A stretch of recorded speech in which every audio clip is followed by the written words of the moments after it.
Hi, I'm Elisabeth Hancock, and I'm an author, researcher of hidden history, consciousness, and our star ancestry. So here is the recording from the 12-hour live stream that you may have seen on YouTube. And I discovered that YouTube does not record past 12 hours. So, of course, myself being the last speaker, I was chopped off the end. So, as promised, here is my presentation from the 12-hour Tartaria conference live stream. Okay. Hi, I'm Elisabeth Hancock, and today I am going to talk about myths, non-humans, multidimensionality, and magic. In my opinion, there is nothing new under the sun. Everything that is happening now has happened before, and we haven't just discovered aliens, UFOs, portals, advanced technology, mobiles, fiber optics, and even AI. It was here before, and now it is being brought back as new. The question is, why? So if we look at these images from the past,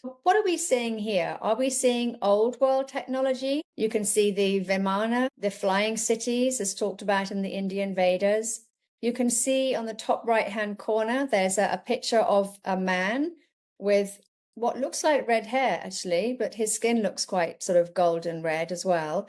And he looks like he's sitting in a sort of craft, like a baby craft that hooks up with the mother craft. And then in the far left, we have some imagery. And again, these look very much like what we call UFOs today. And here are some of the pictures. So what is this? Is this New World technology? And these UFO images, they really don't look at all real. And I don't think any of these would be able to get through space if we consider that space is what we're told it is. So what are they? What are they doing here? And is this rebranding, reverse engineering? Are these really the same technologies as the Vimanas, the flying cities from our ancient texts, the Indian Vedas? Or are these new technologies, spacecraft, UFOs? And here we have what I suspect UFOs actually are. And these, we could call them plasma craft, plasma consciousness. It is the consciousness of the being, the entity, the being, the transdimensional being that drives the craft. We just see light because they are vibrating at a much higher frequency. And of course, we've got this cloud in the bottom left-hand corner as well. And when they start naming clouds that look very much like mothership craft, I do feel a red flag is waving. And I have to start asking myself questions. Okay, what are we looking at here? So I suspect that this is what UFOs actually do look like, and not the previous picture that we saw before, which is obviously old world technology rebranded and brought back. And here we have old world portals. So I don't know if these are all portals, but they're all said to be portals. And the top left-hand corner, we'll look at a story around that in a minute. The one in the middle, which is the rectangular one, I believe that this one comes from the Vatican. The one slightly above it, I believe, has been found in the Middle East and was actually a functional working portal. And then we have the Japanese one. These are known as places where you can go and connect between the worlds. So it's times of the year when the veil is thinner and we're able to connect to other beings, entities from other dimensions. And then we have these. So these are known as art. This is modern art in today's world. But I wonder about this. They don't look like modern art to me. And the fact that so many places are now getting these huge, big round circles, and then we have the square, the rectangular there as well in Dubai, just makes me wonder what exactly is going on here. And the fact that we are busy moving into space, which we'll look at in a minute, does make me wonder what these are going to be for. Is this part of our galactic moving, that part of us connecting back with the galaxy? Are these modern day portals of some sort? Who knows? So looking at the golden frame that's in Dubai, I do wonder what exactly this is. Of course, it's supposed to be art. It's supposed to be something on the landscape that looks beautiful. And it certainly does. But it also looks quite odd. And this reminds me of a story that I heard from Linda Moulton Howe recently, where a whistleblower from the US Navy was talking to her about portals that are in the world. he was saying that they are all over the world. And the ones that he saw were square, not round, which is interesting. And that makes us, of course, think of this golden frame in Dubai. According to him, one goes from Harp in Alaska to just outside Pearl Harbor in Hawaii. And this is one of the ones that he went through. He said that you literally just step through the portal and you are there. There's nowhere for you to go. There's no sort of sensation of flying. You literally just step through and you are there. And his colleagues also went through portals, but some of them went to off-world locations. He didn't, however. But what is another world? What is off-world? Are we talking about another dimension here? Are we talking about space? What is it exactly is meant by these terms? Well, another interview that Linda Moulton Howe was doing, she was interviewing Jerry Wills, who's an energy healer and author.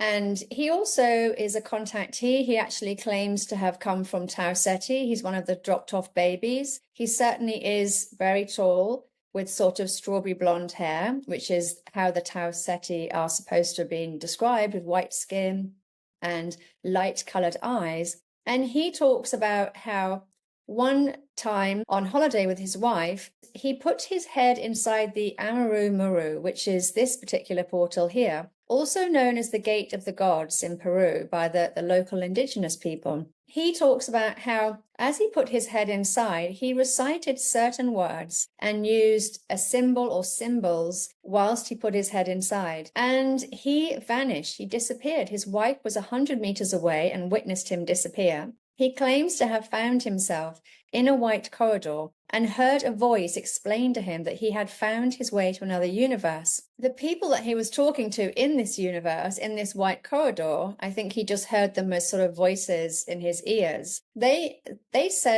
told him that they had discovered our universe growing inside theirs and had put in multiple portals in our world to monitor our growth. They said that he was not the first one to enter, and there were others that had come through this way, which of course immediately makes me think about indigenous people possibly traveling in the same way as him, finding themselves in a white corridor, and immediately what would come into their mind is that these were the gods, and they had passed to the gods, and this was a gate to the gods, which of course is what they called it.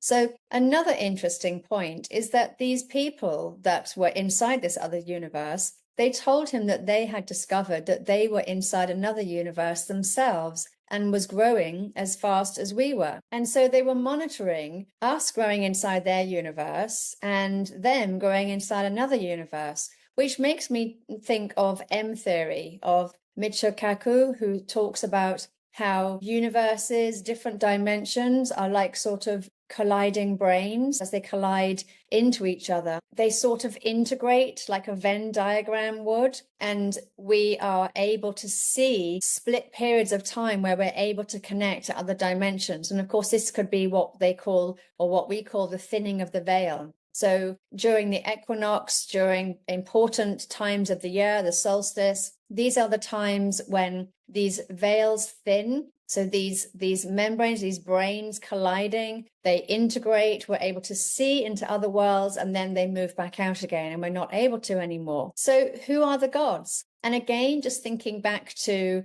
there's nothing new under the sun. So these are the old world gods, and these are what we possibly would call trans-dimensional people today, or ETs even.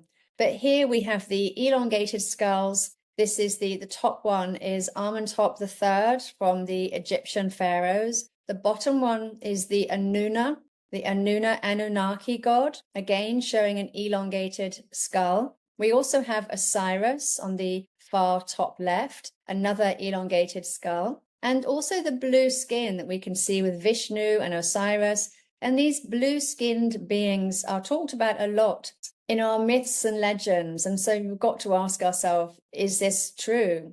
Were there blue-skinned people living on our planet? And when we consider that blue-skinned people could simply be beings that their blood works off copper rather than iron. So they have copper-based blood rather than iron-based blood. So our iron-based blood makes it red. Their copper-based blood makes their blood blue. And then, of course, that immediately makes us think of the blue bloods. So the aristocracy, the queens, the kings, they were always referred to as the blue blood. So did they actually have blue blood? And are we talking about transdimensional, interdimensional beings here? And talking about beings, we've got the bottom right-hand corner, we have obviously the angels, the beings of light, the angels that are talked about in all of our religious texts. What exactly is an angel? Is it a being of light, something that we don't see as physical in this dimension because the energy is vibrating faster than ours is? But in a higher dimension, they would be seen as physical. And then we have the new world,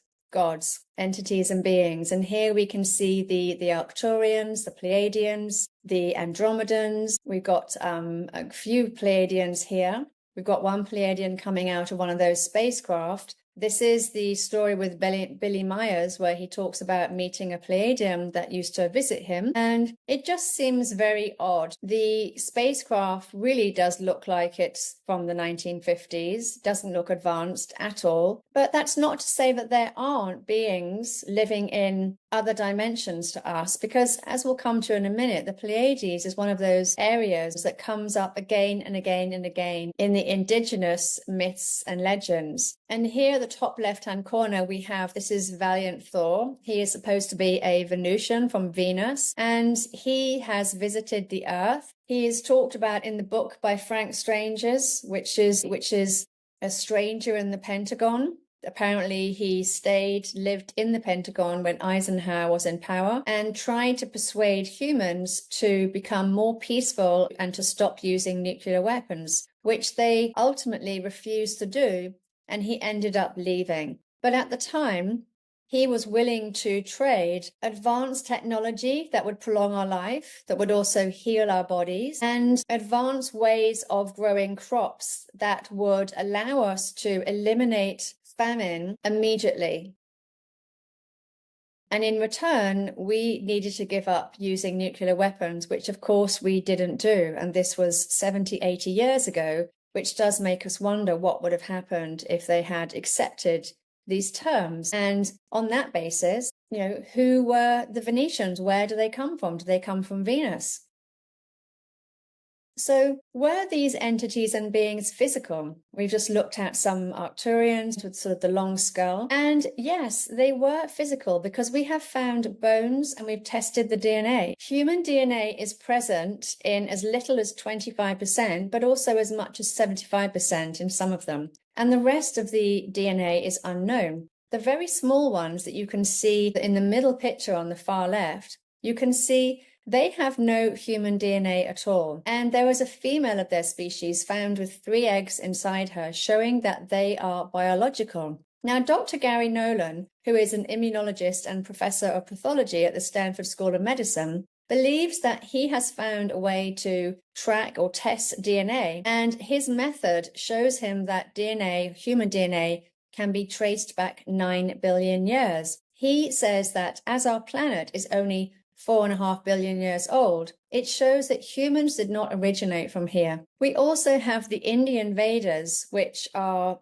some of the oldest, if not the oldest books on Earth, which say a lot of very interesting things we'll come to in a minute. But one of the things that they do say is that there are 400,000 humanoid species in the universe. So based on that, we would all share some type of DNA. So humanoids are all part of the same species, but probably adapted to different environments through wave genetics or the morphic field, through panspermia, which we could see as space dust. It's intermingling with our DNA, which they believe is what all these millions of quantum mutations, genetic mutations, have been over the past few 100,000 years. And another interesting aspect, which will sort of run through, because it sort of runs through all of their texts really, is that they talk about us being the lower consciousness humans, as opposed to the higher consciousness or more evolved ones. So the Indian Vedas describe a race of evolved human beings called the Aryans, who are believed to be stronger, more intelligent, and more culturally refined than others. And of course, the first thing that we immediately think of is Tartarians. Are these the Aryans, the Tartarians? And are these the higher evolved humans? According to them, yes. And we are the indigenous modern day humans. And the indigenous and modern day humans are described as lower consciously evolved. So we are the lower consciousness humans. So if the Tartarians were the higher consciousness humans, where have they gone? Where have they disappeared to? Most of the elongated skulled people have between 50 to 75% of human DNA. So it looks like they were human, or at least the mother was. But it depends on what we are calling human DNA. The most famous bloodline, as we can see on the image, is the line of the Egyptian pharaoh Akhenaten. So this is part of the line Amenhotep III. He's also part of that same line. So were these elongated people the more evolved humans that the ancient texts say lived alongside us? Researcher and author Freddie Silver makes an interesting case for these people having evolved in this way because they predominantly use the parietal cortex, which is the area of the brain associated with spiritual and dream state. And thus, this part of their brain physically grew, creating an elongated skull. This allowed them to be able to work with magic and control the laws of nature. In contrast, modern-day humans evolved the frontal cerebral cortex of the brain, which processes information. So this essentially meant that we were more in the physical world, we were more in the external world, and these elongated people were more in the spiritual dream state world. Another interesting aspect is that this growth on the neocortex also switched on emotions like compassion, sympathy, and empathy for us, making us into this compassionate and loving species that we are today. However, on the flip side, it's also making us easier to control through emotions like guilt, shame, and fear. We have such a wide spectrum of emotions, allowing us to experience this reality in a very emotional way, which on some hand can create wonderful, euphoric experiences in this physical world. But on the other hand, it can create very deep, dark, depressing experiences as well, which I suspect is possibly where we've got to now. The late Karen Hoods, who was told of an elongated skulled, blonde-haired and blue-eyed man sitting in a bank boardroom meeting one day, was told that they are human and have been living alongside us for millennia. Interestingly, there's also some evidence to show that the Basque people who have the largest amount of Rh blood, had this elongated cranium too, before the round skulls invaded. There are also skeletal remains of a peaceful and short stature elongated skulled people who lived around Stonehenge in the UK and who were murdered by these tall round skulled people. This apparently dates back to around 4000 BC to maybe 2500 BC. They respected the land and appeared to work with the energy ley lines, and they also had ears that were further back on their heads to us, suggesting that they may have had different shaped ears. Their DNA does not hold any human DNA, or it may have worked itself out of our genes by now, because genetic testing isn't an exact science, it's actually more of an art.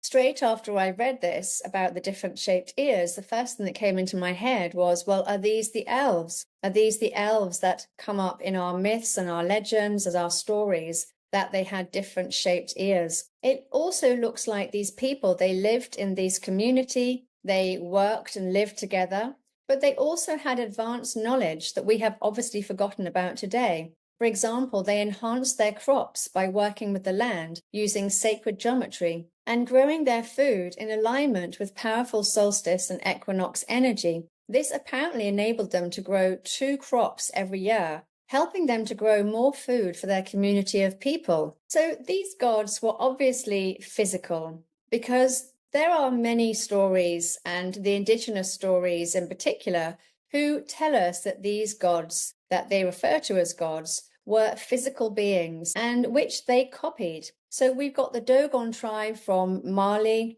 who copied the Numu. They say that they have been visited by this Numu, who is this amphibian reptilian humanoid, which we can see on the top right-hand image. This is actually one of the Ubaid statues, but the author of the book, Masters of Speech, believes that these Ubaid statues is evidence of these Numu people and how they physically came and visited our planet hundreds of years ago, because they were said to have been visiting the Dogon tribe for hundreds of years, and then they stopped coming. Maybe a couple of hundred years ago, they stopped coming, and they no longer come in person, but they still connect to them using shamanic practices according to the tribe. The women in their tribe, they also file their teeth to a point to copy these particular numu.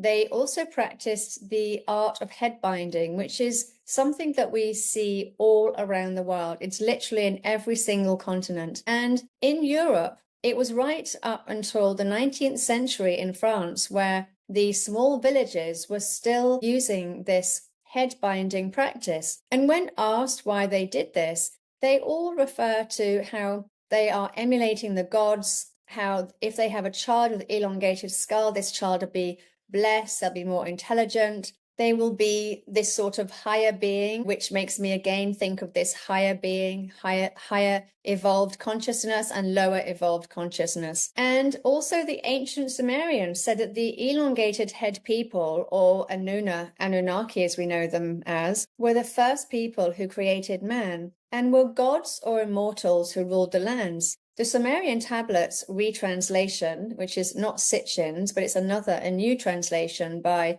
another researcher called Anthony Parks, who is from France. He suggests that the Anunnaki were from another dimension because of a line that he's retranslated, which says that they came in strength from beyond time. I also feel that they come from another dimension as well. And if they've come in from another dimension, it would sort of explain why they're not here anymore, because they can go back to that dimension, walking through portals on the earth, which I suspect that there are hundreds of, if you have the right key or vibration to be able to walk through.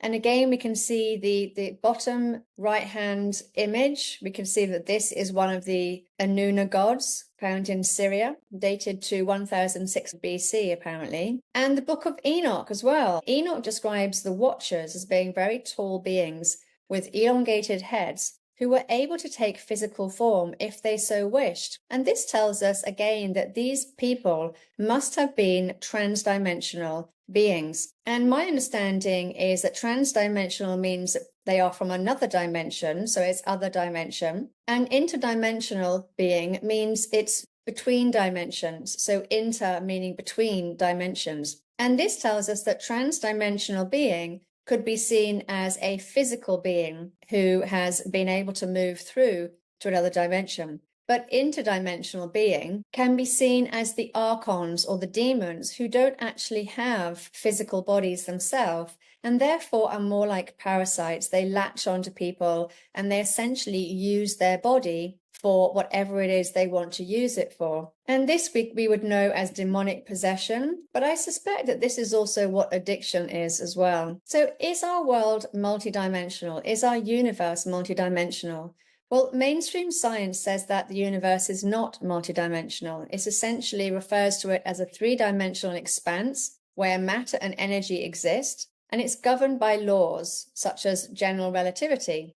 However, there have been many theories and theoretical models which have suggested that space is multidimensional and exists rather like wormholes, where you can span the entire length and breadth of space by traveling through wormholes, which of course we've seen in all the sci-fi movies. But what I find so interesting about this is at the moment, there's such a big push to go into space. The Artemis Accords have now been signed by 55 countries, which is a non-binding set of principles designed to guide civil space exploration and use in the 21st century. So why now? Why are we suddenly doing this now? China and Russia are refusing to join. Instead, they're setting up their own thing. And what I find even more interesting is former Israeli space security chief, Professor Aim Ished, said publicly in 2020 that a galactic federation exists, but the members are waiting for humans to reach a stage where they will understand what space and spaceships are.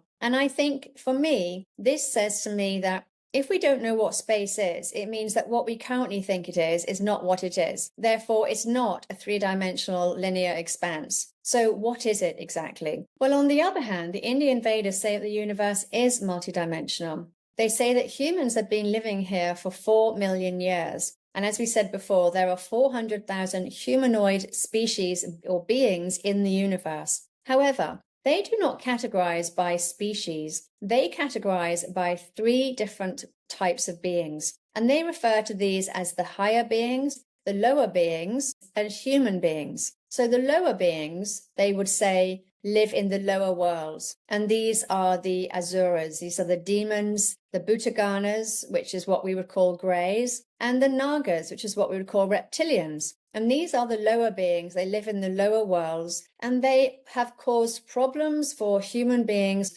for hundreds of years. They've been doing this, but they are part of the physical world, if you like, the lower world. And then in contrast, we have the upper. So this is where the higher beings live. This is the upper parts of the universe. This is the stars, the planets, the celestials. These are the devas, who are evolved beings that live in the upper planetary system. They apparently experience the universe differently to those living in the lower worlds. And of course, if they were living in a higher dimension or higher density to the rest of us, then they would experience the universe differently. They would be more energy and less physical matter. They would have less density, so they would have less depression, less lower consciousness, less mental health problems. They would most likely even not have to eat, or if they did, they would live off very high vibrational foods such as fruits and plants. The Indian Vedas say that in our dimension, space is empty and planets are a long way away from each other. In the higher beings dimension, space is closer together, and they can travel to each planet through interplanetary pathways. Well, this sounds like wormholes. Apparently, in the Himalayas, there are certain passages that can connect our planet to these celestial planets, but only those with higher levels of consciousness can connect and travel through. The higher consciousness ones can walk and end up in one of the celestial planets instead. Apparently, the higher beings can also come to physical planets and help, and they impart spiritual knowledge, new technologies, health modalities, whatever they can impart to help the human beings when things get tough. But what about if space is made up of plasma, and in fact, if the universe is made up of plasma? Because plasma can show how interdimensional or transdimensional travel and communication can be made. Over 99% of our universe is most likely made up of plasma, which has a lot of charged particles in the form of ions and electrons. Plasma is a great conductor, and therefore is responsible for facilitating lightning, solar flares, neutron stars, etc. Plasma can be solid, nebulous, an electric fog, or completely invisible. And I suspect is what we used to call the ether in the 1800s. The late physicist David Bohm believed plasma comes alive and acts as a medium for intelligences operating outside of space-time, in what he and other scientists refer to as non-local or pre-space-time. Bohm believed that these intelligences come from a deeper level of existence and are real. Canadian psychologist Michael Persinger, he looks at the field effects of electromagnetism on the brain, which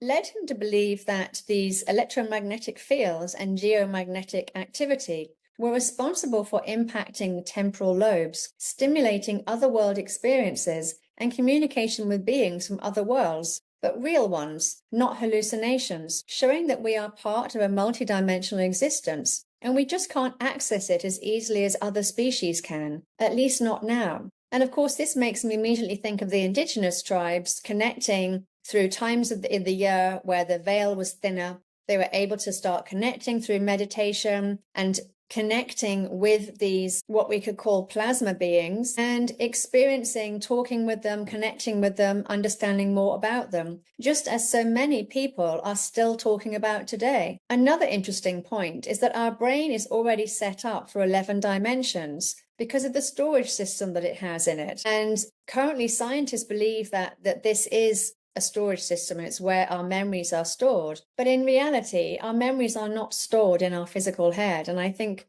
most of us know this by now. So these 11 dimensions, it means that we are designed for higher states of interdimensional perception already. We essentially are already built for a multidimensional world. So why are we not living in a multidimensional world now? Well, I suspect that our ancestors were, because those amazing buildings, just the architecture that you've seen in the presentations this evening, just those amazing buildings alone, they could not have been built by hand. They just are incredibly intricate. And the use of sacred geometry that just flows all the way through them makes one see that these were not built with hammer and chisel. They were not even built with machines. They were built in some sort of 3D printing way, maybe, or some sort of harnessing of the holographic field using sound to create these cymatic shapes, which you just see all over these cathedrals and churches. It seems very much like these were built in another dimension and possibly got stapled into one dimension, the third dimension, after something happened in our world. And we'll come back to that because there are signs of other things that have been stapled into one dimension as well. So as we talked about before, the Pleiades is talked about in so many cultures, and you can see the list of all the different cultures where the Pleiades is referred to. And it was obviously, and still is, a very important part of the cosmos for the indigenous tribes and the ancient people. And some of these tribes also say that their ancestors came from there. But it's too hot to inhabit in our linear space-time because it's such a brand new star system. So what exactly is going on? Why would we be able to come from the Pleiades when it's uninhabitable? Well, maybe we can find our answers in quantum physics. The double slit experiment, which was first carried out in 1801, shows us that it's our own human consciousness and all that this entails that creates and affects reality.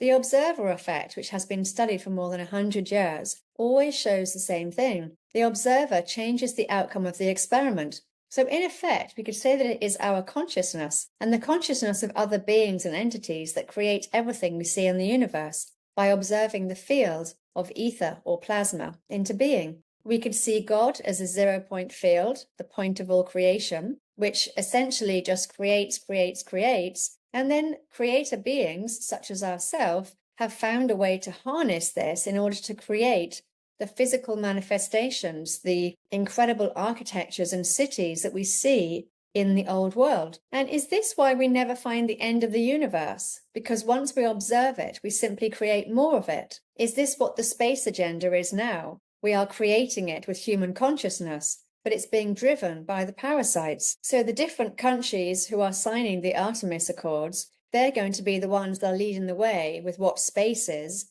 But essentially, theirs will be the consciousness that creates the definition of space, and we will simply be following along with it, not realizing that that's not space. Space, like everything, is essentially not there. It's all energy. And we collapse the waves into physical matter to create the reality that we see around us.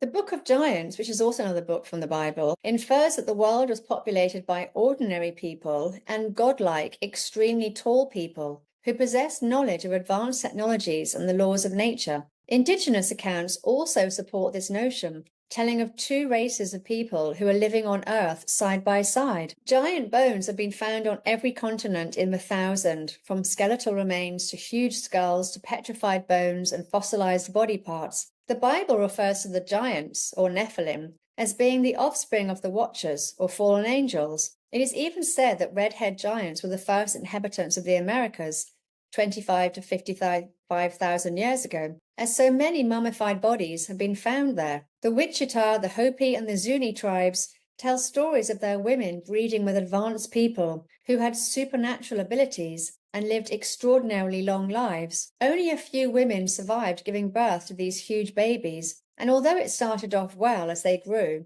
their size led to barbaric and violent behavior by some of them. Many of the giant skeletons or mummified remains found around the world have 6 fingers and toes, which can also be seen in imagery, artifacts, and myths. In the Bible, it talks about David and Goliath, with Goliath's brother having 6 fingers and toes. The polydactyl trait is also in our genes and known to affect as many as 1 in 10 people in today's world, which is not only a huge amount, but it shows that we interbred with these giants, or we are the giants, but we've been genetically altered to become smaller. Interestingly, many of these giants also had elongated skulls, as well as red hair, which we can also see in our world today.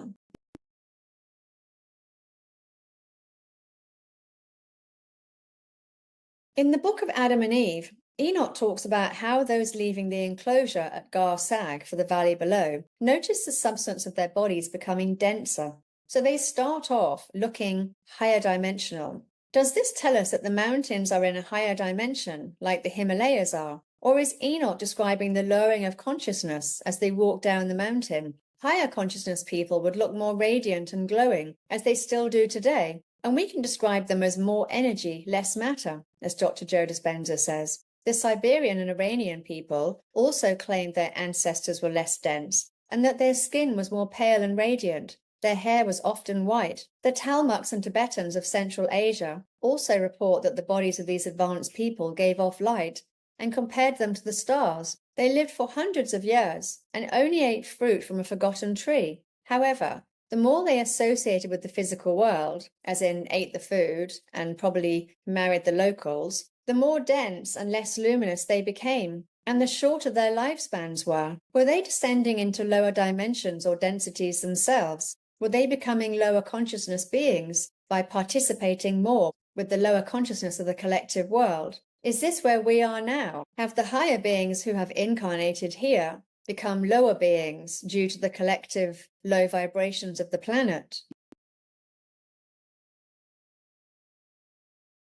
The Hopi claim their ancestors are from the Pleiades and refer to their ancestral homeland as Tyami, whilst the Cree people state that their ancestors arrived on Earth in spirit form, then became humans on Earth. The story of humans originating as spirit and then creating their own physical form appears to be part of the beliefs of the indigenous tribes and First Nations people around the world, from Native Americans in the US to the Aborigines of Australia, and even the Cruthens of Ireland, who are said to be the first people before the Celts. So is manifestation simply a matter of using our conscious intent on the plasma field to shape it into matter? Is this how we created our world and these incredible old world architectural buildings that we see?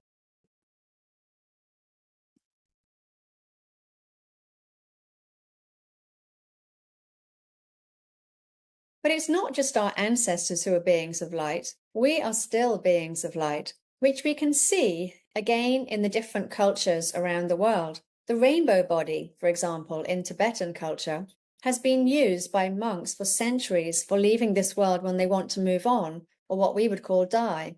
They meditate for days, weeks, and even years until there's nothing left but light, which transforms back to energy, as in it becomes invisible. These are all different forms of plasma, which is why I suspect that plasma is the way that our world is shaped, formed, manifested. For example, Kempo Echos went into a deep sleep until finally he died. This was said to be over quite a few years. Within days, his body had grown smaller and smaller until it became a beautiful rainbow with shades of greens, golds, and purples, and he then disappeared. You can see in the images on the left-hand side, these are all the different images taken from the myths and legends, the old texts, the old imagery, and you can see this rainbow body appearing in so many of these different cultures. It's also in the Amazon as well. The shamans there call it the jaguar body. And again, it's this radiant energy field that essentially allows them to leave this life without suffering or pain. And what they've done is they've moved to a different state of consciousness, a different state of plasma, if you like.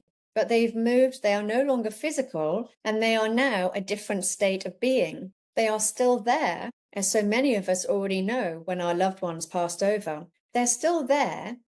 They're just not physical anymore. Millions of Tibetan scrolls are beginning to resurface, saved from the destruction of the Red Guards during the communist regime of Mao Zedong. They're now being translated and contain pre-flood information about the Atlanteans, with the monasteries being built to hold the knowledge, advanced technologies that were used in both Lemuria and Atlantis, and the 40 or 50 visiting extraterrestrial species who have gifted knowledge and wisdom over the centuries. Interestingly, the Tibetan monks also refer to the regular visits of the Venusians in their texts, something which they say is still happening today. And the way that they describe it, it sounds like the mountains of Tibet are in regular contact with these beings, especially the Venusians. And again, you can see Val Thor, who said that he comes from Venus. So looking at the Indian Vedas again, the Vedic scriptures, there were interspecies wars happening in the past. And they have descriptions of these wars between these demigods, higher beings, and demons, lower beings, of different shapes and types. In the Mahabharata, there is a description about Arjuna killing demons who live underwater and escape with their advanced spacecraft. Well, we know that more craft come out of the water than the sky. So what is that telling us? That space is not out there, and greys and reptilians are not coming from space. They are coming from here, and probably other dimensions too. These Vimana were said to roam the sky at extremely high speeds, controlled by thousands of evil creatures with big round eyes with helmets on their heads. Is this the greys that are talked about in the Indian Vedas as being lower beings from the lower worlds? In Hartwig Hausdorff's book, The Chinese Roswell, he talks of a craft crash landing in the mountains of Byankara Ula between Tibet and China 12,000 years ago. They interbred with the local population, probably through genetic altering or wave genetics rather than sexual relations. And the descendants of these Dropa extraterrestrials, who appear to be what we'd call short greys, still live in the area and are called the Dropa tribe. Interestingly, the original tribe, before they took on the name of Droka, were called the Ham tribe. And we know of Ham as being one of the sons of Noah, who are said to have repopulated the earth after the flood. Ham is often said to be the bad one, or the one that creates a lot of problems, and his family line are said to still be creating problems today and have made up many of what we would call the parasitic elites. In 1937, Chinese archaeologist Chi Pu-te led an official expedition to a remote mountainous region in Tibet, where they found a cave with the skeletal remains of a 4-foot-tall humanoid race with very large heads, and 716 circular engraved stones, which are said to hold the story of their crash, their past history from their planet, and their advanced technology.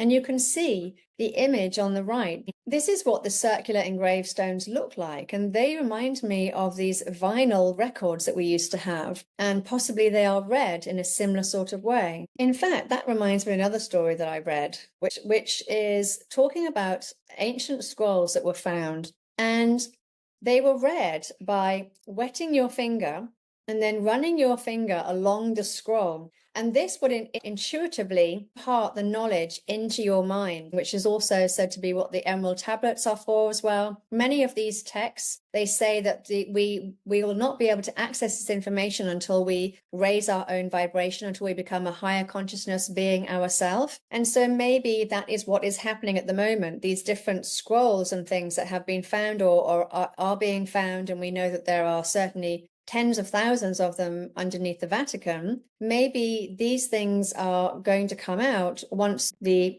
deep state has stopped being quite so prominent in the world, and once human consciousness is at an understanding of realizing that we are creating all of this, and then perhaps this information will be given back to us and we can use it to create the world that we want to live in. So moving from the mountains down into China and Tibet, they possibly even created some of the first Chinese and Tibetan ancestral lines. And it would certainly explain the shorter stature, the sort of grey-brown skin, the hairless bodies and face, and maybe even the very short legs, that type of body type. And of course, I'm not talking about race. This is not political agenda that we're talking about here.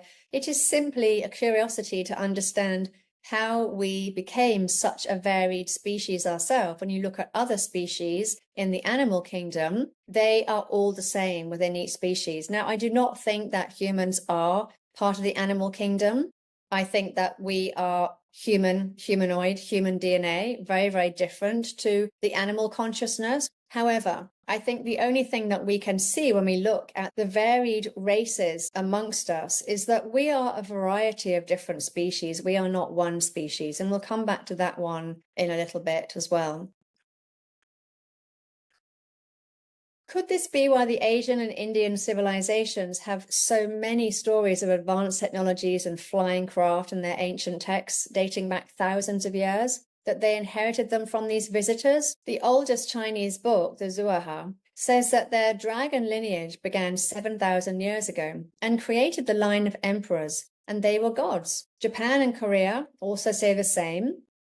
And they talk about being descended from dragons, that they are the dragon lineage. So who are the dragons? Are these what we would call reptilian beings today? So interestingly, the Vedas do not categorize by species, they categorize by consciousness, which I think is a very interesting way of looking at it. So when we talk about races and species, reptilians or greys, we're not talking about the physical body. We're talking about the lower consciousness, the higher consciousness, which is why I think that higher consciousness is a matter of choice. I think some beings choose to stay in lower consciousness states, as do some humans. The psychopathic gene has now grown from 5% to 10% of the world's population, indicating that something is definitely happening here on Earth as well. The Indian Vedas say that the higher beings do not have children, but if they want to create a new bloodline or have children, they incarnate into a higher consciousness bloodline, and they would incarnate as a child, and as they grow, they would teach or lead or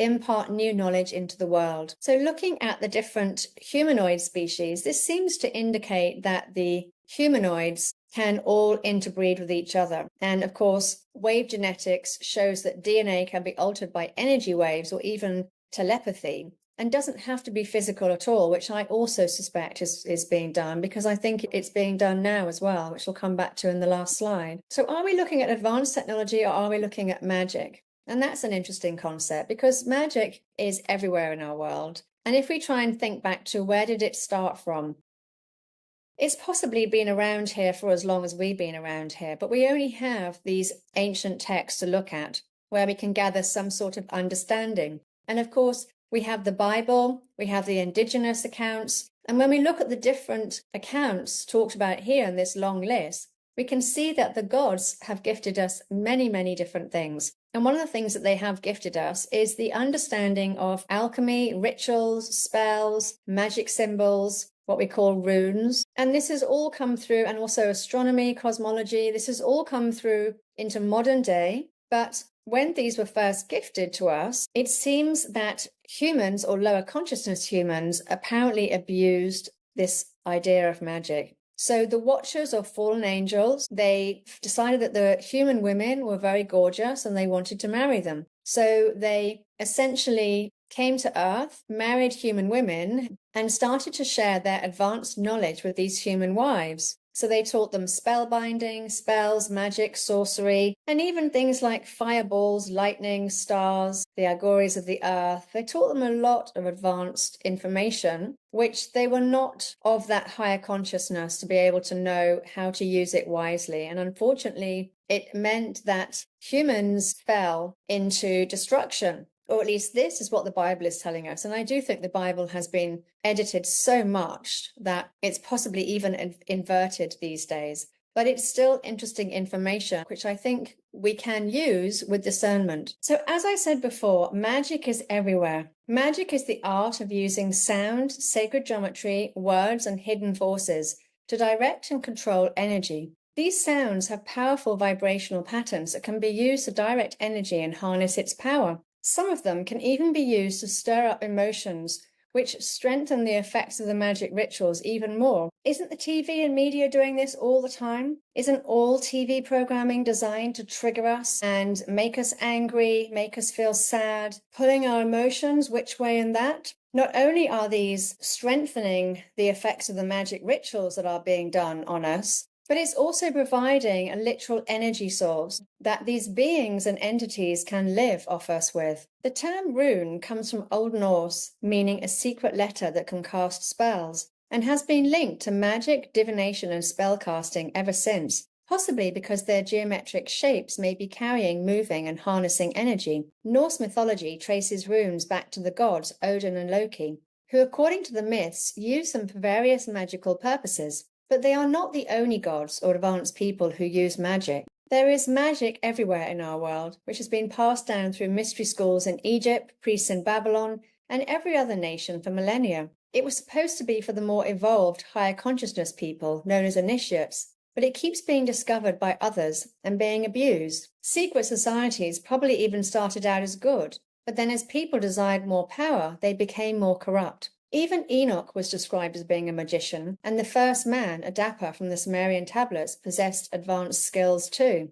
If they were the bloodlines of the gods, or a hybrid bloodline, then maybe this explains how they were able to wield magic. Interestingly, the reptilians are said to use a combination of telepathy, technology, and mind control programming to seem to shapeshift to look like humans, meaning we are programmed not to see them walking amongst us, rather than them physically morphing into actual humans. One Mesopotamian text talks about the 7 tablets of destiny that contained formulas which gave them great power. When Anzu stole the tablets from Enlil, the other gods didn't want to chase after him because they said he now had the same power as Enlil and were scared he would turn them into clay. The tablets of destiny are probably part of what the text termed the maze. These maze seem to be incantations, sacred geometry, symbols or symbolic words, nuclear codes that can give certain abilities to the user, a collection of symbols that were able to insert new holographic images into the morphogenic field, thus bend consciousness and change reality.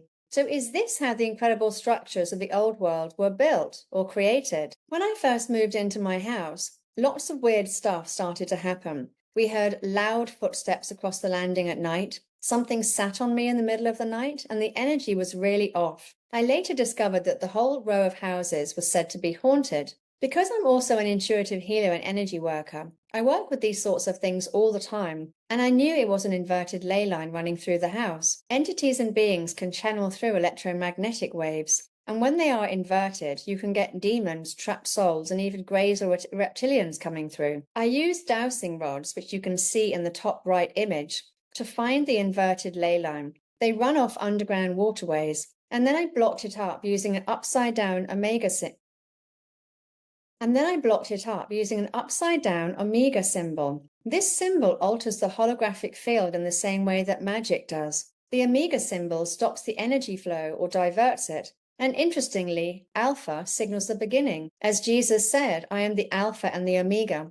I am the beginning and the end. So we can see that this is what this does. It stops the energy. It creates an end. The Menehune people from Hawaii were said to be people with magical powers who could control the laws of nature. They were said to be able to build an entire temple made of stone overnight.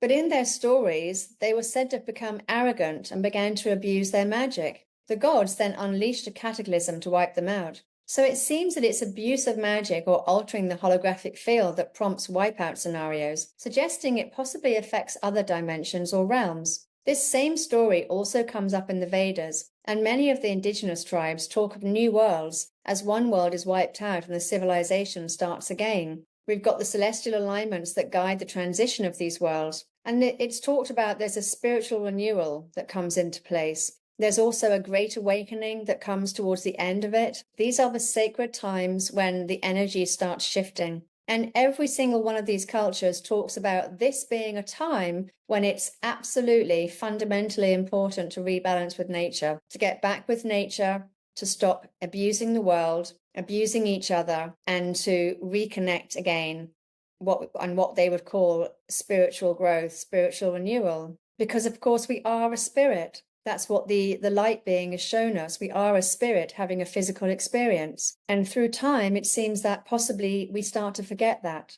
The Indian Vedas that says that humans have been here for millions of years talks about every new period or every new world, a Manu is created to leave humanity into the next cycle. The Mayans believe that we are in our 7th world, the Hopi in our 5th world. But what do they mean by world? Are they talking about a period, an era, a simulation, a dimension, realm? And more importantly, are we coming to the end of a cycle now? Because it feels like there's something coming to an end, something coming to a head. But it's difficult to understand exactly what that is. Certainly the Mayans said that 2012 was the end of a cycle, which means that we have come out of one cycle and we're going into another one.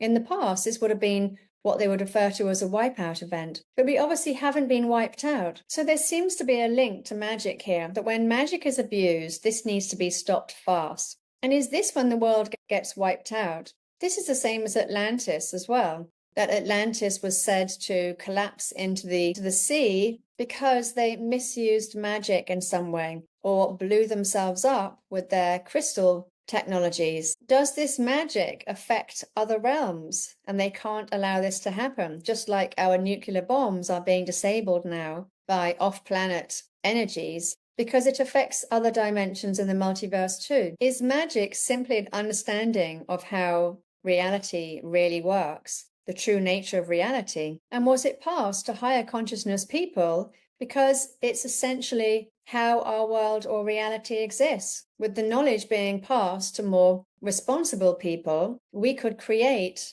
beautiful worlds like the ones that we can see here on the image, this old world, beautiful architecture, enabling us to create these incredible structures and buildings by using the holographic field, or what we would call magic, advanced technology, to create it with. However, it's too tempting for lower consciousness people who are constantly seeking this advanced technology in order to be able to weaponize it and use it for more control, greed, and power. Even John Dee was said to have rediscovered old Atlantean texts and used them to summon demons in the 1500s, 1600s. When he was serving Elizabeth I, he wanted to try and make her more powerful so she could beat her enemies. But instead, possibly he opened a portal or summoned in some demons and didn't mean to let these interdimensional beings in. And are they linked to the Romans or the Catholic Church in some way, the Church of Rome? If so, are they using it to open portals, or are they using black magic spells on our collective consciousness? I think we would all say the answer is yes to this, but maybe we don't understand quite how they're doing it.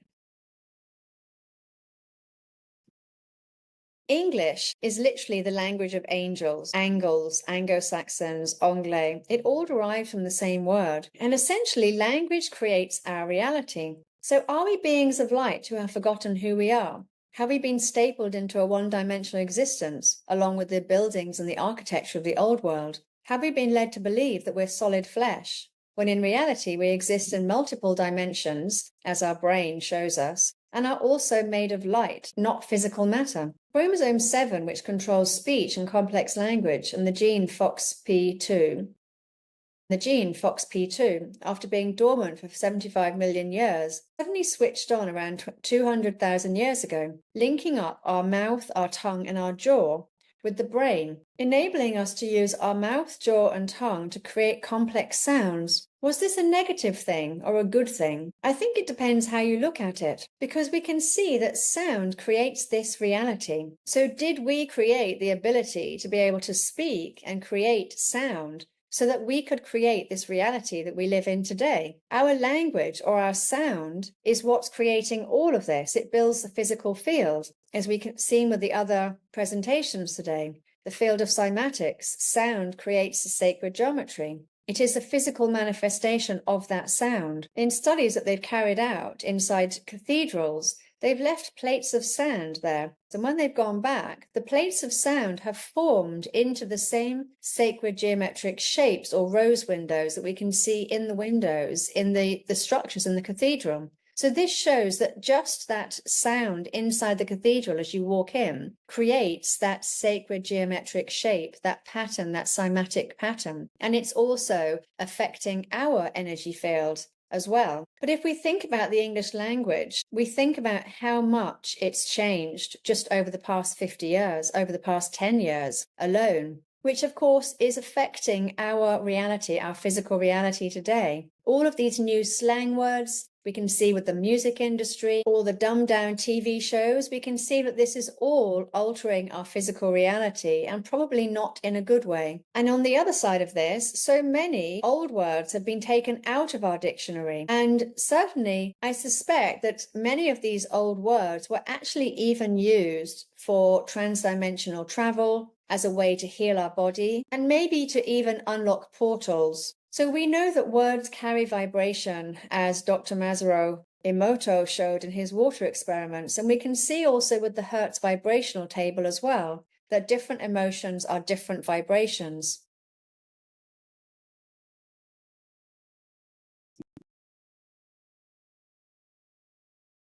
Solon said the people of Atlantis were the fairest and noblest race of men which have ever lived. And they said that Solon and his whole city were descended from a small seed or remnant of them which survived. So are these old world buildings and architecture Atlantean and Lemurian? Well, they certainly do remind me of Atlantean and Lemurian architecture. And another interesting fact is that there are now over 20,000 books written about Atlantis. Why is this? Why would so many people feel called to write about a fictional world, to try and remember or discover where this world was? I suspect that the old world architecture is showing us that it spanned the entire globe, the entire world. But I think more importantly, it's also asking the question, was this really 12,000 years ago? These beautiful old world architectures that we see, so many of them were destroyed. These buildings definitely could have been 1,000 years old, maybe even more, if they haven't been built in the way that we would build buildings today. But that's only taking us back a few thousand years. And the Bible as well, the stories it talks about of the Great Flood, would it really be talking about stories that go back 12,000 years? Not to mention the Sumerian tablets, would they really be talking about stories that go back 100,000 years? I get the feeling that time has been distorted or altered in some way, and we are looking at something which is far earlier than we have been led to believe. So here we've got some myths, and very interesting ones, because they are showing us things which in the past we have always put down to fairy tales, myths and legends, things that cannot be real, that cannot be true. But could they be true? And I think this is where you have to leave the analytical mind, the ego, the logic behind, and move into the more spiritual dream states to understand this. And for me, the spiritual dream states are the multidimensional states. And when we connect more with these parts of ourselves, I think we understand that one-dimensional thinking limits us, whereas multidimensional thinking expands us. And when we move into that expanded consciousness ourselves, we realize that we are unlimited and everything is possible. So let's start with the mer people, what we call mermaids. And as you can see, they are talked about in every single culture. And sometimes they're talked about as good, benevolent, and sometimes they're talked about as not so good or not liking us anyway. The Merrow that we can see talked about in Scotland are said to have webbed hands, and they wear a red cap so that they can breathe under the water, indicating that they don't have gills and are using advanced technology to breathe. Tales talk of humans marrying mermaids and mermen that date back as far as 1000 BC in Assyria. And interestingly, we have a lot of similarities with marine animals, hence the aquatic ape theory was invented to try and account for it. So are we descended from a marine animal or a mermaid ourselves? In 1721, an article reported a merman being kept for 6 months in captivity in England until he escaped. And even earlier, 1403, a female mermaid in the Netherlands was captured, and she was actually kept in captivity for 16 years until she died. But more modern-day encounters tell us of the Russian Navy during the Cold War, who describe how some of their trainee soldiers were accidentally killed after trying to capture a group of 10-foot-tall amphibian-type beings. They were 165 feet down in the oldest and deepest lake in the world, the Lake Baikal in Russia. Are there beings living under the oceans? Well, I suspect that there are, but I don't know in what capacity that could be, whether we're talking about under-ocean cities, or whether we're talking about other dimensions. Photographer John Hyatt in Manchester has been photographing these light beings for a few years now. He essentially photographs light, and then he zooms in on it until he starts to see arms, legs, and wings. He says that these are not photoshopped images, and interestingly, He's been releasing these images for such a long time now that he's been inundated with hundreds of photos from other people around the world who are doing the same thing. So in M theory, dimensions are said to be smaller than our physical world. So are these light beings able to cross into other dimensions in ways that we can't? We also have the Sasquatch, who's also said to be a transdimensional being. So there are many people who are now saying that they're connecting with the Sasquatch, and some of them claim to have connected and had telepathic conversations. These beings, they say that they do not speak, and they also say that they are multidimensional beings, that they cross through portals in the forests into other dimensions to stay out of sight. They do not eat, and they say that we didn't eat either. They say that we are related and they are like our big brother. But the fact that they didn't eat and they say that we didn't either reminds me of breatharians. So breatharians are people who do not eat. They live off the life force of the sun. And when you look at the old world buildings, one of the most interesting things about them is that none of them have toilets, which of course many people have put forward the theory that possibly they didn't eat either. So the Sasquatch, they have families, they have children. They are a highly loving and compassionate species, and they say that we were the same until we forgot who we are.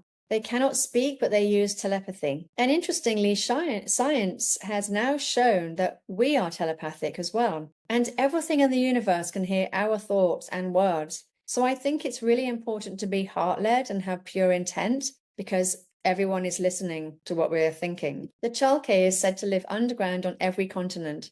They are apparently from Earth and have been living alongside us for millennia. Said to live for 250 years, no one has seen one recently because they are nocturnal. So they live under the Earth. So is inner Earth multidimensional too? Well, yes, I suspect it is. I think everything is multidimensional, but we possibly don't understand exactly what that is or what that means yet. And as I was saying before, so here are some bloodlines on Earth. So for my research, when I was writing or researching for my second book, I started to track how many bloodlines there could be on Earth. So we have the dragon lines or lineage in Asia with Japan, Korea, China. We have the Nommo creation. So they say that they created human beings. They created a jackal who essentially became mortal because they couldn't transfer consciousness into this being. We have the Anunnaki creation, so Adam and Lilith. Lilith was Adam's first wife. They had children, so we know that there's a bloodline there. And Eve was his second wife, and of course Noah and his sons came after that, so we know that they had children as well. We know from the Bible that the fallen angels had children. That's another one, Nephilim. Many of the Nephilim were killed off in the Great Flood, but I think that many of them also survived because that's possibly where the giant bloodlines came from. We also have the Nagas that split into reptilians and serpents. So the serpent people are magical. The Nagas could be seen as reptilian. We have Marduk from the Sumerian gods, and he married a human female according to the Sumerian tablets. And according to Sitchin's books, we have Enki having relations with humans as well. Again, we have the giants. These are on every single continent. They literally are in the thousands. We can see that this world was inhabited by thousands and thousands of giants. Whether this was the world before us or whether we lived alongside them, we don't know. And then from the Dropa tribe, we can see that the Greys have created bloodlines. And we've also got inner Earth as well. So over the past 100,000 years or so, it is said that during the different times of cataclysms and wars, that many humans went inside the Earth and are still living there. And we've also got the mermaids as well, so the people under the sea. And interestingly, I was at a networking event once and I met a lady who had red hair. She was Rh negative, and she told me that she was born with webbed hands and feet, again seeming to bring that mermaid link up again. And I think that there are many, many more as well. We've got the elongated skulls one that ran through the pharaohs, Ramses and Akhenaten. But energy and matter are the same. So our consciousness also affects our physical body, our DNA, just as our DNA is also affecting our consciousness. And again, we can see this with wave genetics, which we'll come to in a bit. But I think what it's showing us here is that we are many, many, many different bloodlines. And I suspect many more than this as well. According to CIA accounts,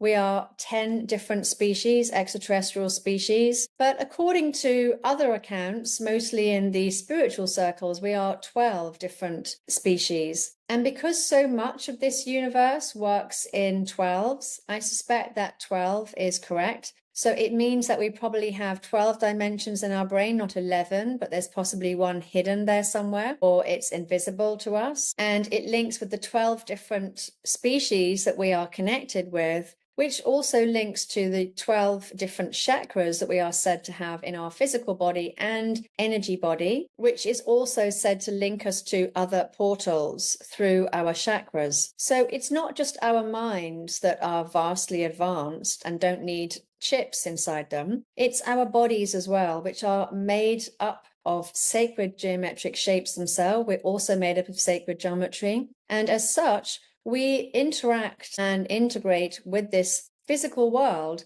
in a way that I suspect that the parasites cannot. And that is why they are using us as energy source to create a world that they want to live in. So if we just go back to that theory about the world being turned to stone, And we've got, as Levi was showing, we've got the different stone people. But here we have examples of stone giants. And this one on the far right is in Florence, Italy. It's said to have been carved in the 15th century by an artist. I'm not too sure that anyone could have carved that myself. And it really does look so lifelike. We've also got the one in the middle, which not only has been turned to stone, but also melted.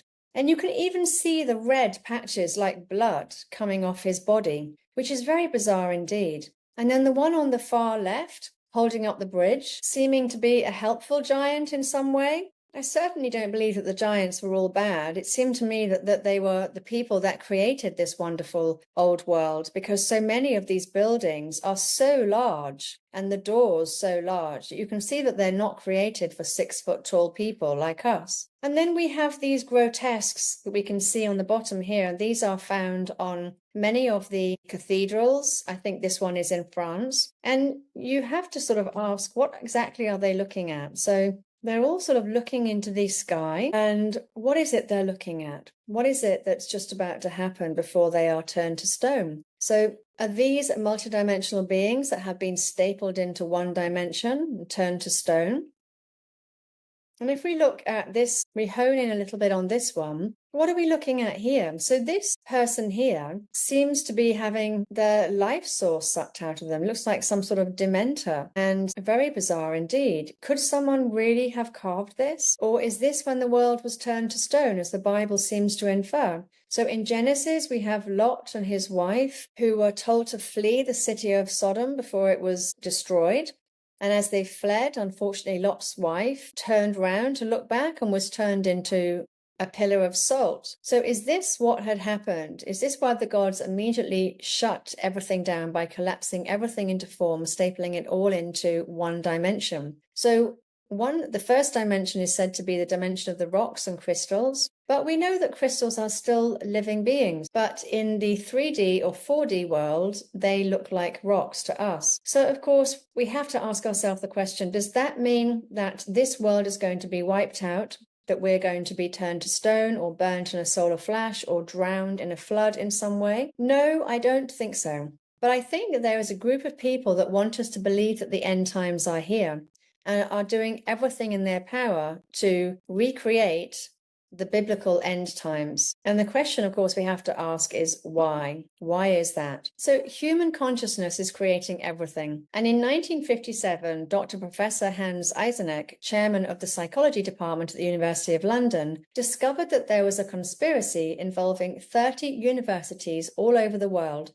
who were covering up the truth about frequencies and our human consciousness and how it affects our reality. We are a collective consciousness, and our thoughts, words, emotions, and feelings affect the quantum field, including matter. Our beliefs are literally the programs of the game. What we believe, we create. The frequencies of the morphic field can change our DNA, because DNA can be influenced by the energy waves of the morphic field. Morphic fields are patterns of informational energy that affect living systems. British biochemist Rupert Sheldrake views the morphic field as a field of evolutionary information that creates everything physical that we see today, thus making evolution a matter of energetic repetition, morphic resonance, and repeatability that works in harmony with the other fields of the universe. Simon Banger, a therapist in Poland, builds wooden pyramids for people to grow their plants inside. And he explains that this shape is funneling cosmic and solar energy in a way that enables the plants to grow better.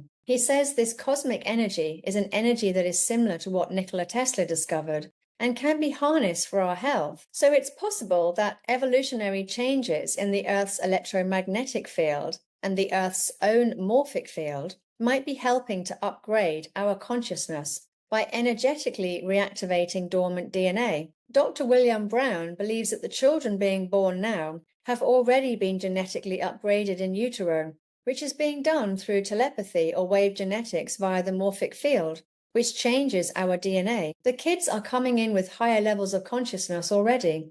As Thomas Knapp, Bridget's husband, says, any good simulation would have a default mechanism to stop it from being hacked. The gates to the higher realms have now opened, and higher frequencies are pouring in. Multiple sources are showing us that many genetic mutations are now happening in the regions where the 97% of junk DNA is located, indicating that it may be switching on dormant DNA from our past. Our DNA, once suppressed, is now able to pull from the etheric energy again and get back onto the positive path that we were on before. This is showing me that we are not going to get wiped out, as we are being genetically upgraded from within to help raise the consciousness levels of the entire collective. Human consciousness creates everything, but it works with the energies and frequencies of the ether. The higher the frequency, the more beneficial it is. All frequency carries information, which flows into our DNA, heart, and mind.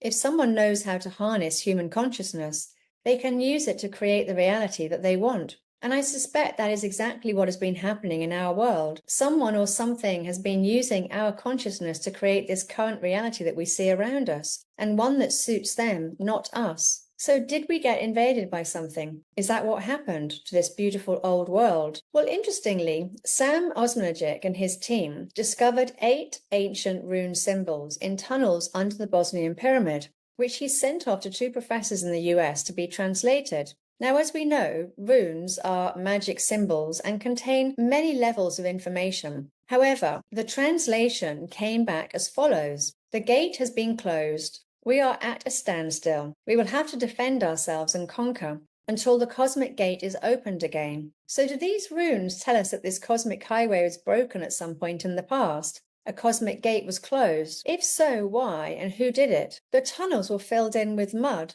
as Göbekli Tepe was as well. So why is this? What did they know? Did they know something was coming? Or was it a mud flood of some sort? The deep state has been working on mind control techniques for decades. So we must assume that our human consciousness has been steered in a particular direction for at least the past 100 years, if not more. Has our human consciousness been subjected to a fake reality? If so, is this starting to change now as the energies continue to rise and telepathic waves upgrade our consciousness, as light codes or bundles of data pour through the portal that is the sun, which is linked to the higher energies of the cosmos, along with higher consciousness souls who have incarnated here physically, what we call starseeds, to telepathic downloads and wave genetics. It's all acting to raise the consciousness of the planet and us. Are crop circles frequencies coming in from somewhere else and helping to increase the frequencies here too? Or are they messages?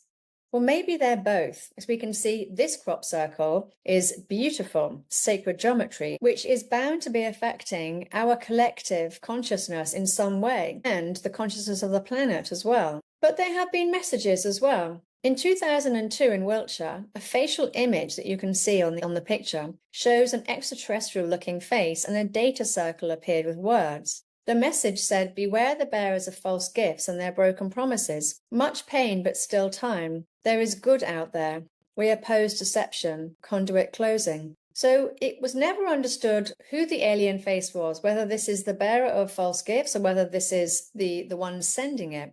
But as this face looks like an image of a tall grey from the Maitre race, it seems to be showing us the ones that we are being warned against. However, I do believe that the deep state can create these images and crop circles as well. So it may well have been them. When we consider the field of cymatics, where sound creates matter and creates geometric shapes, we can see that these crop circle patterns may well be the physical manifestation of a frequency that was broadcast to our world as a message. And so whatever happens, it's still affecting the field, because all of these geometric shapes affect the holographic field, just as the star forts would have done as well, shifting our consciousness, keeping our consciousness high, keeping us at this higher being level, as the Indian Vedas says. So what can we do? And I think this is where we need to understand how much power we have. If we were not useful, we would all be gone by now, but we're not. And we are being upgraded from within by the higher energies of the cosmos, which means that there's a lot going on.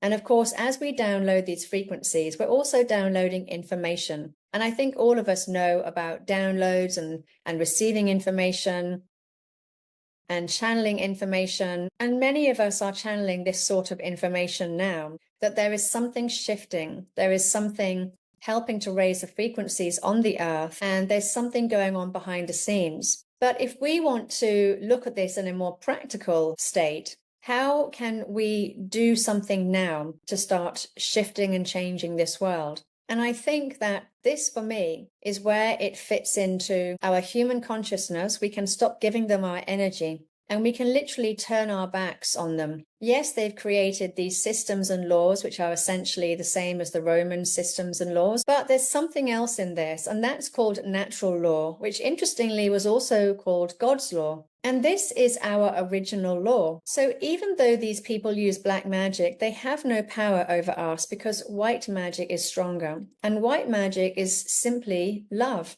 It is the strongest energy in the universe, and it streams in from the higher realms, which is what we are feeling now. So we can collectively start to create new communities and exercise our natural rights again, which, because this is original law, it cannot be ignored. This is a legal system that we can start using again, just as we used to before. In fact, the last time natural law was used in the courts, it was 1705, which is again this same date, 1700s. Something happened in the 1700s which changed everything. And up until then, people were using this natural law.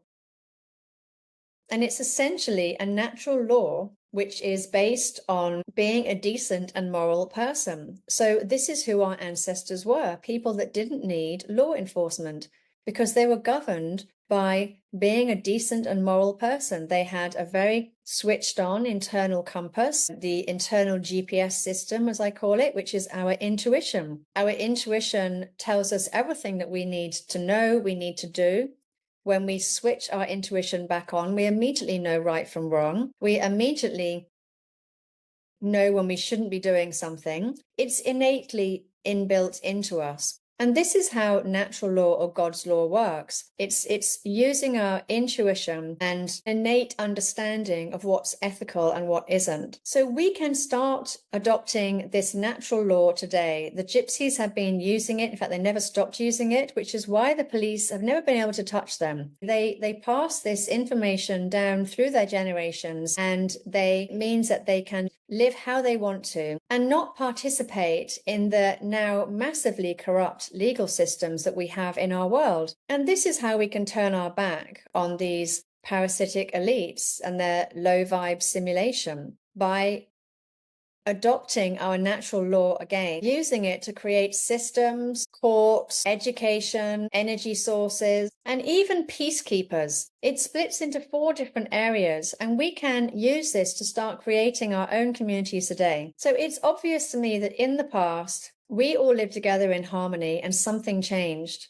But we are now living in a time where it is rebalancing again. And as these higher frequencies keep streaming in from the higher realms, I suspect that the Earth already exists in multiple dimensions. And I think that we can connect to these higher dimensions, which are states of being, as soon as we are ready to. And this allows us to connect to 5D, 6D, 7D, and possibly up to 12D, or at least 11D, because our brain is set up to connect and be able to function within that 11-dimensional, 12-dimensional state of being. And I suspect that as soon as more and more of us do this and turn our back on what we are being told is true, and start connecting with our own internal wisdom to understand what world we want to make, then we can start to create a world that we want to live in. And I include everything in that. We are being pulled and pushed as far as we can possibly go into space, into different educations, into AI, into robotics. We're being pushed and pushed into these new areas, and it's being led by people who are essentially creating that reality. They are essentially defining what that reality is. And so whether they're benevolent people or not, they are still creating a world that maybe we don't want to be part of. And we need to create our own world collectively. We are the majority here, and we can do this, but we have to unite in order to do this and work together and stop fighting and squabbling amongst ourselves. For me, I don't want my destiny decided for me. I want to be able to participate and create a reality that I would like to live in. And possibly we're already doing that as a multidimensional species. we can create multidimensional realities, or timelines, as timeline theory calls it. But I'll leave that for another day. Well, thank you very much for watching and for listening. I hope you've enjoyed it. And I shall catch up with you again soon on my YouTube channel at Elisabeth Hancock, Elizabeth spelled with an S. All right, take care. Bye.